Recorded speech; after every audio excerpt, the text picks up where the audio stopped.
is Real Life with Susan Harf. Hi, everyone, and thanks so much for joining us for tips and advice from our very favorite life coach on the ways we can navigate this tricky journey we're on called life. Like you, I can't wait to hear what's on her mind today. Hi, Susan. Hello, Rose. I'm happy to see you, and I'm so glad that you're with us also.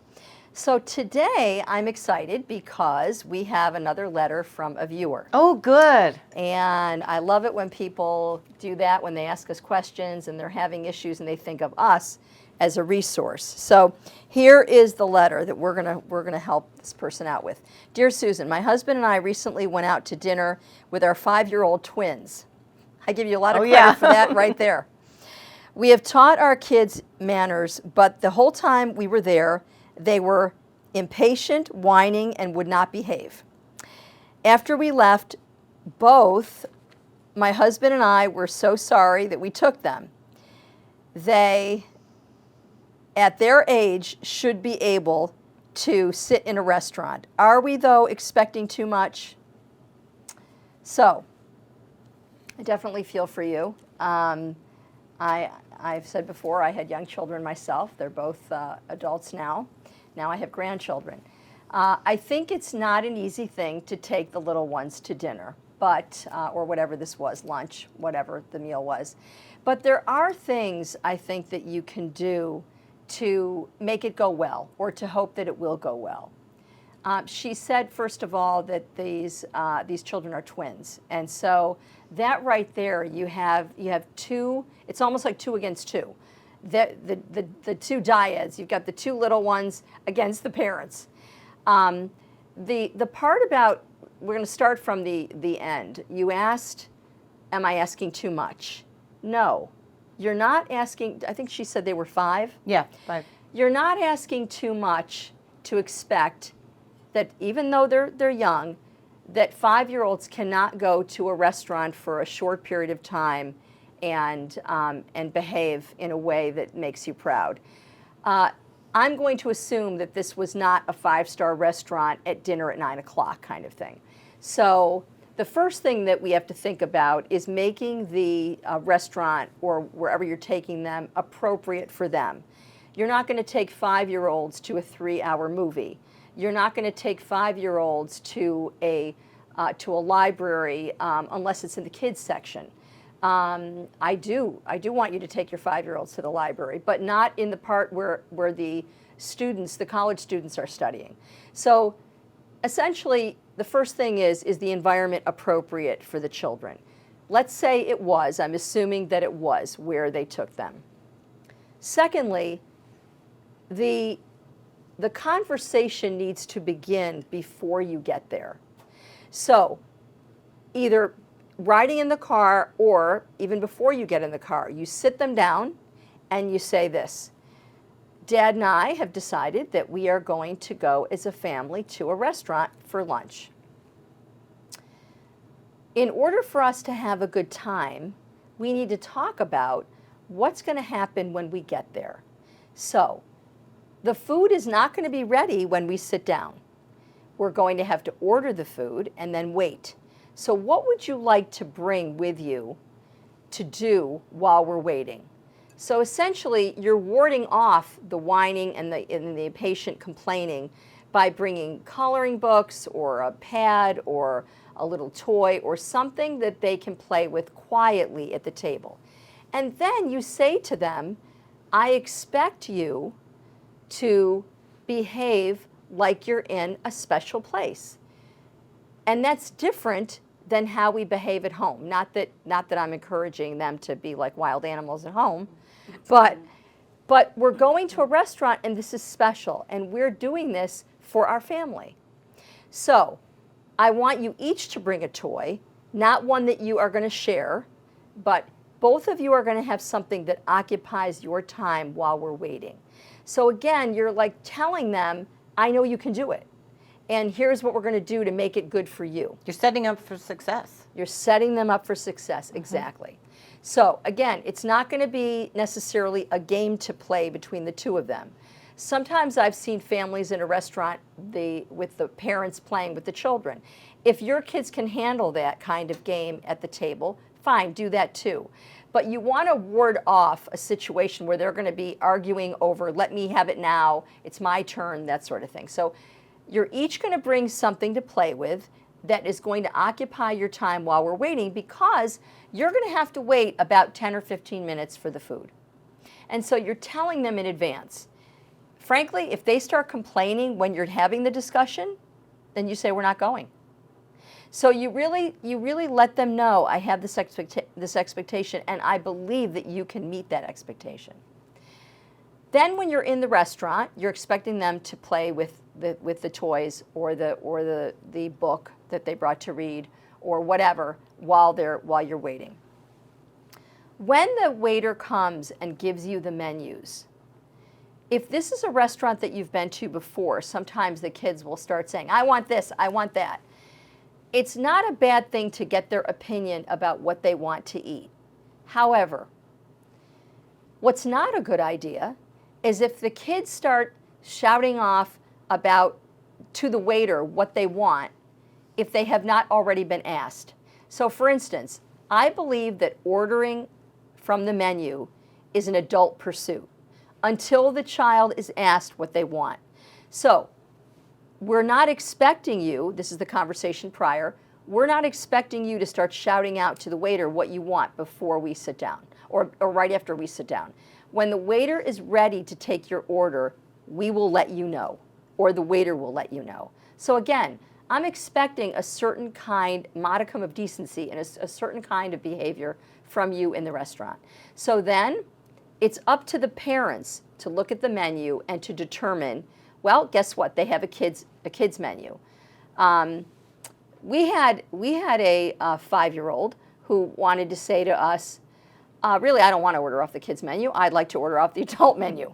And we told him in advance that will not be the case, because the grilled cheese on the kids menu is $3, and the adult menu is $23, and you're ordering the grilled cheese from the kids menu. So these are the kind of conversations we had prior to getting to the restaurant. The 31-year-old, I'm going to hear about this. I'm going to hear about this later, but that's okay. I can handle it. So back to the restaurant with this woman and her husband. So essentially, we're going to navigate the menu first. We're going to tell you what the parameters are. And then we will let you know what they have. So these are the things they have on the kids menu. Or if they don't have a kids menu, these are the things you may ask the waiter, are you willing to bring us pasta, whatever. These are the things that we're going to do to accommodate you. It's not a situation where we want you saying to the waiter, I want this, I want that. That's not what we're here for. So again, I'm not trying to stifle the creativity of the child. What I'm expecting, though, is a good experience for everybody. And one of the things that I have found is that even with children who are strong-minded and strong-willed, every child wants and needs structure. And this is one of those times when it's appropriate to add structure. So we're going to tell you what's on the kids menu. Then when the waiter comes back and says, what would everybody like? The adults go first. The adults say what they're going to have. And then you say to your child, you can tell the waiter now what you'd like. Or if the waiter approaches them first and says, what would you like? You have a discussion with the child at the table about what's appropriate for them to order. So there are no surprises when the waiter comes and they want to speak for themselves, and that's great. This is what I'm having. That's all fine. But I think what we have to keep in mind here is the parents are looking for a good experience with their family. And this setting in this structure is what's before, during, and after is what is going to make that happen. I have a question. So would you already tell them, so for instance, you're having milk to drink and don't make an issue where you're not ordering pop. You're not going to be able to have that. I'm going to let you know before we even go in that's a no. We're not going to have a tantrum. We're not going to have a fall on the floor, a begging or a screaming or anything like that. It's just not going to happen. Would you kind of let them know what the parameters are for the menu choices before they go out to the restaurant? Yes, absolutely I would. Especially if that's been an issue in the past or that's an issue at home. And speaking of pop, you said that you obviously grew up saying pop. Yes. Yeah, so did I. And I grew up in upstate New York. and you grew up in Cleveland, Yes.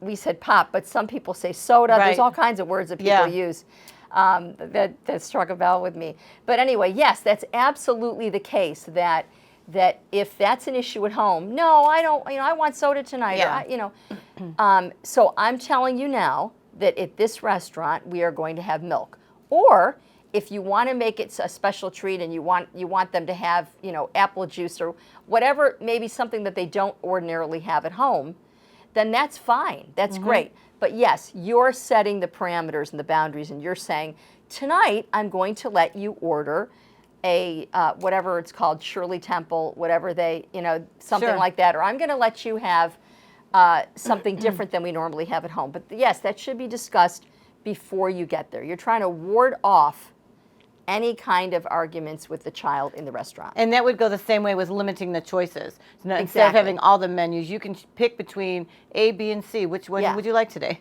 So another question, if they've had a problem at home, which it sounds like a problem at the restaurant, which it sounds like they have had, would you recommend doing some kind of a role play with the kids, pretending at their own table? Like, this is the behaviors that we would want to expect. So this is going to be your pretend menu. We're going to be talking about it. Your brother or sister or whoever might come in pretending to be the server, and we're going to role play how we behave. Rose, you're such a good life coach. I love that. Yes, Okay. absolutely. That is something that is really appropriate.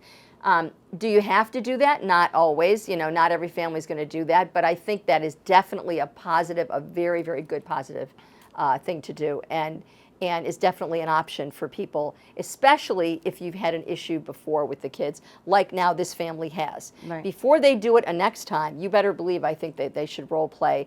And the thing about role playing that's really good is that role playing is different than lecturing to the child, because you're allowing them to experience, and not just for children, but truthfully, role playing is great. I do a lot of role playing with my clients when they know they're going to be in a touchy situation, if they're going for a job interview that they're concerned about or anxious about, if they're going to have a difficult conversation with a family member or a friend. We oftentimes role play those sorts of situations because it allows the person, in this case the child, to get a sense of what they're coming up against, what's going to be happening. So now we're in the restaurant and you've ordered the food, and the child has navigated that well. Now there's time in between, and that's the time when you expect that they're going to be playing with the toys or reading the book or coloring or doing whatever they're doing. In addition to that, that is a great time to have conversation with your children. So one of the things that I absolutely recommend, if now these are 5-year-olds, so hopefully they don't have their own phone. When the kids are a little bit older, sometimes they do. And I don't recommend bringing the phones to the restaurant for everyone. Too often I see families, especially during the week, that the parents have had a long day at work, the children have had a long day at school, and everybody's sitting in the restaurant with their phones. And I think to myself, this is so sad. This is an opportunity for these people to be talking with each other, for the parents to be talking together and with their children, and instead everybody's sitting there on their phone. So I definitely recommend leave the phone at home. There is no situation that is so dire that you need to be in touch with the world for that hour. And so that I really, really believe in, that's not a place for the phone. So what would be the benefits? Because people say, okay, you want me to leave my phone at home, so we're going to talk. But actually, there's some significant benefits that can happen with, unbridled time, just face to face in those moments that you're all there. That can really, really have some significant impact. You're so right. First of all, everyone in the family has an opportunity to learn from and hear about everybody else's day. And what happens when an older child speaks to the parents, the younger child hears and sees that, and hopefully if the older child is modeling good behavior, and appropriate behavior, the younger one can see that. And the restaurant is, I believe, a good arena. It's an appropriate arena because hopefully everybody's going to act more civilized in public. And so you're, the notion of this is a special time, we're all together. not making it mundane. In other words, this is something that we're doing for our family. We're taking you to lunch or dinner. This is not something that we do every day, all 3 meals. This is something that we do occasionally. And so we want you to be appreciative of where we are. And that includes sharing when I ask you, how was your day? I want you to have an answer. I want you to share your day with me. Now, again, depending on the age of the child, it may be a one-word answer. It may be, I forgot, what was your favorite thing today that you did at school? I used to ask my kids, what was your favorite question that you asked? You know, what question did you ask today? What did you do today? How was recess? How was gym? Open-ended questions. Pardon me? Open-ended questions that just don't give a yes or a no answer. Exactly. And so giving the child an opportunity to share what's on their mind. And it's unbelievable what happens when you ask anyone, especially a child, how do they feel? You're going to hear how they feel. And so this is the time to hear from each other and talk with each other and appreciate each other in a setting where you don't have the phone going off and you don't have other people interrupting you. So I encourage family conversation. And again, depending on how old, these are 5-year-olds, the conversation can be quick and change. There could be many conversations during that time while you're waiting. But it's not inappropriate to expect the child to be able to engage with each other, with the other child, and also with you. And for them to hear you and your spouse speak. That's also something that's important to let your children in on. So now, after you've waited for the food to come, and now it comes, depending on how old the children are, they may need help with the food, whether it's, so sometimes I've seen in restaurants where it's family style. And so the waiter brings over, like I know an Italian restaurant where the waiter brings over the pasta, and they bring over the sauce, and a couple sauces, and they bring over the bread. And now it's time to have the food on our plates, to bring the food to our plates. This is not a time where the child leads. The adults have to lead. And I know the kids are hungry and they want to eat and they're ready now. But this moment must be assumed by the adult. So the parent says to the child, we are going to serve you the food.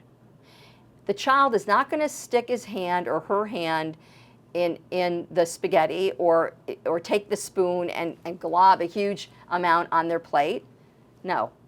The adult is going to help serve the food. Now, that doesn't mean you don't ask, how much would you like? Would you like 1 meatball? Would you like 2? Would you like this sauce or that sauce? I'm not saying treat the children as though they have no voice. I'm saying parents, be in charge, because this is an arena where you need to be. It's not appropriate for a 5-year-old to start take the sauce and whatever, serving themselves, or take the bread and throwing it on their plate. This is a situation where the adult needs to help serve and make sure that everybody has what they want and need. And if they've gotten their own meals, it would be making sure, just like at home, you wouldn't let them handle the knife necessarily to cut the pieces. Exactly. You reach over there Not and at make sure 5. it's ready. Yeah. That's right. So for a 5-year-old, I would say to the child, I'm going to help you cut whatever it is. Mm-hmm. Or, and sometimes this is not a situation to say, if you really believe, for instance, that the child needs help, it's not appropriate at that moment to say, do you need help cutting it? Because he's going to say no. If you believe they need help, you say, excuse me, I'm taking your plate for a moment and I'm going to cut up the food so that you'll enjoy it, and then I'm going to give it back to you. So essentially, again, you're telling them what you're going to do and you do it. Too often I find, and I can tell you that I was raising my children at a time when there was a lot more freedom that we were giving to our children at different ages than certainly my parents did when they were raising us. So things are different, and they're different now from then. But I still believe that there is a difference between child having self-expression and having the freedom to be who they are versus a free-for-all at a dinner table when you're expecting some, as I said before, some modicum of decency, and to have a pleasurable time. Self-acceptance, self-appreciation, gratitude have nothing to do with a free-for-all. It's okay to have manners. And that's exactly what I'm saying. Exactly. It's okay to say, this is what I expect from you here. That is perfectly acceptable. You're not thwarting the child's self-expression is what I'm saying. Okay.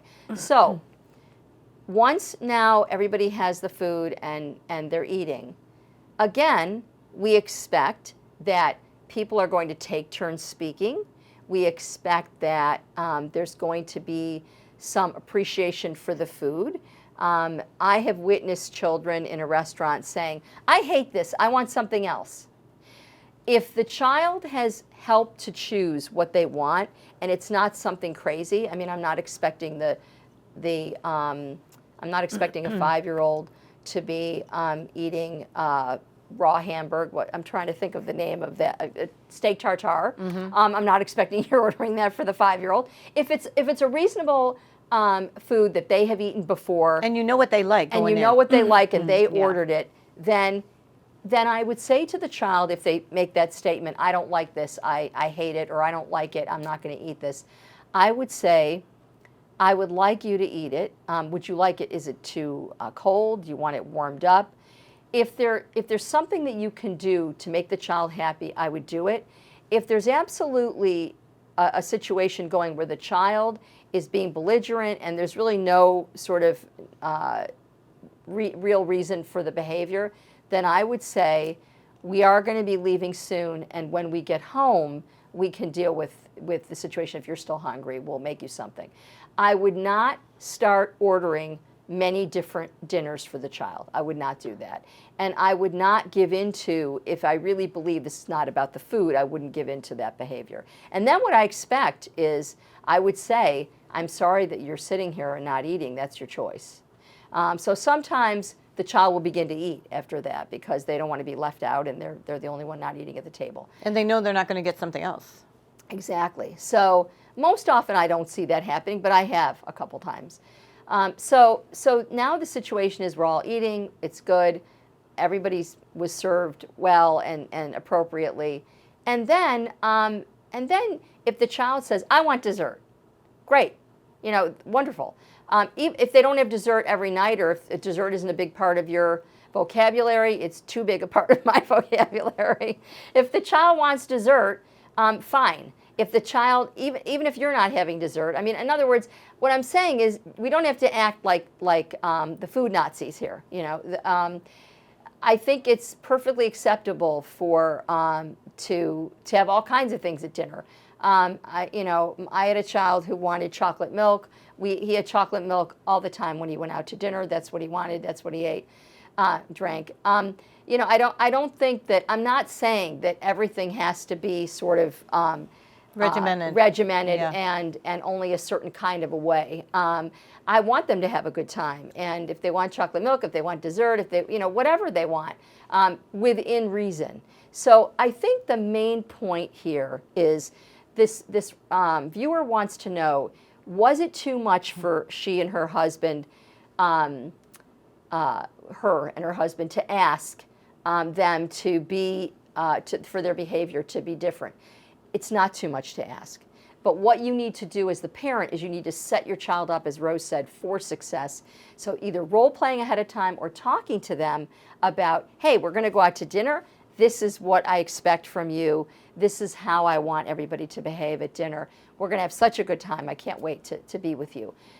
Setting it up, letting them know what you expect, letting them know that you're really not expecting whining, you're not expecting complaining. And above all, on the way home, what I'm expecting, if I were you, if I was the parent, I'm expecting thank you. Thanks for taking us. And if they don't say thank you, I would say to them, I hope you had a good time, and I want you to appreciate when Dad and I take you to dinner, or take you out to a restaurant, or take you to the zoo or the museum or wherever we're going. I like thank you, because that lets me know that you enjoyed it and that you appreciate what it is we do.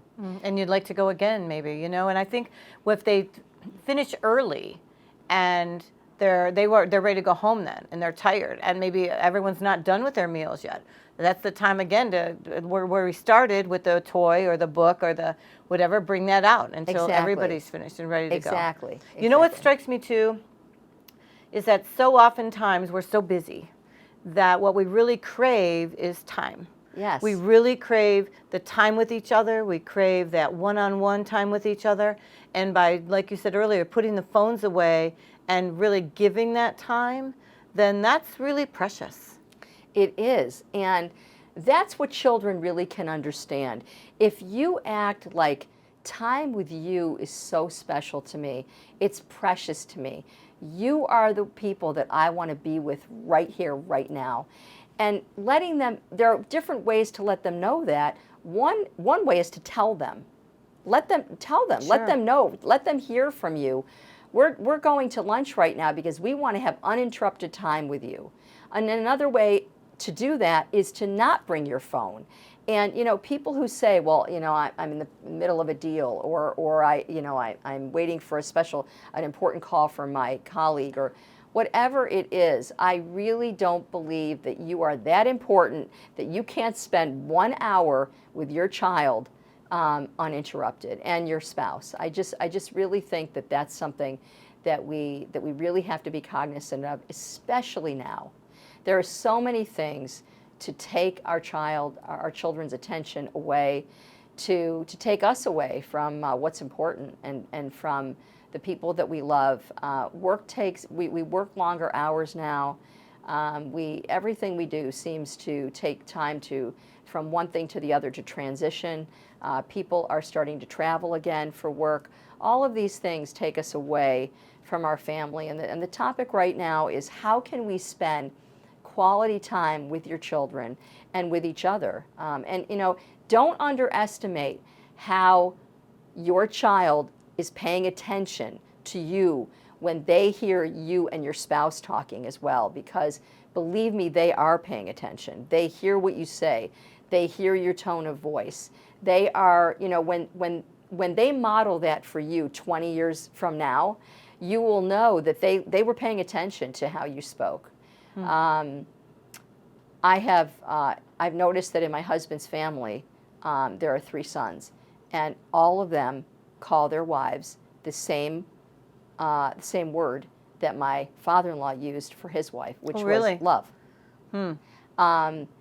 All 3 sons call their wives love, and I think it's because they not only they love us, but I think it's because they heard their father say that. That was term of common. endearment. It was, yeah. you know, that was their word. Yeah. So, you know, they're listening and they're paying attention. And I just, what I want to have happen with you, this family who wrote to us and our other viewers, is yes, you can expect that they can behave appropriately. And what I want you to do when you expect that is to let them know that, and then tell them at the end how much you appreciated the way they behaved in the restaurant. I was so proud of you, and I can't wait to go with you again. That's great. That's a great place to end this one, Susan. Yeah. Fabulous advice. Thank and you. I think we realize that really the time spent with each other, and if we put the preparation in ahead of time, you can't expect anything but success, because that's what you're going to get, right? Exactly. Oh, special Yes. thanks. Didn't you learn a lot today? Didn't we feel really important and included? You know, Susan always gives us such great advice. Maybe take this advice piece home and write into us. Yes. reallife@blueridgepbs.org, and we'll answer your comments and your questions and try to help you have a much better day. Until next time, we'll see you later.